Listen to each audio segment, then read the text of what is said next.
Hey guys, so today I'm gonna show you how I built this amazing little 3D printed quarter pipe. I started making the coping while my 3D printer was printing.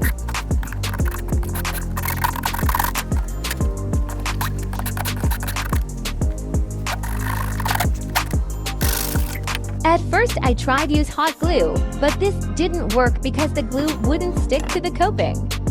So I had to use super glue instead. I took some masking tape to hold the coping in place while the glue is hardening.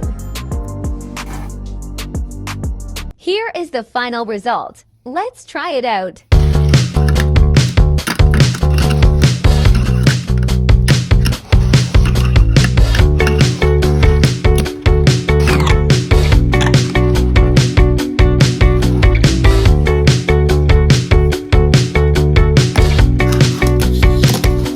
Thank you so much for watching and see you again next time.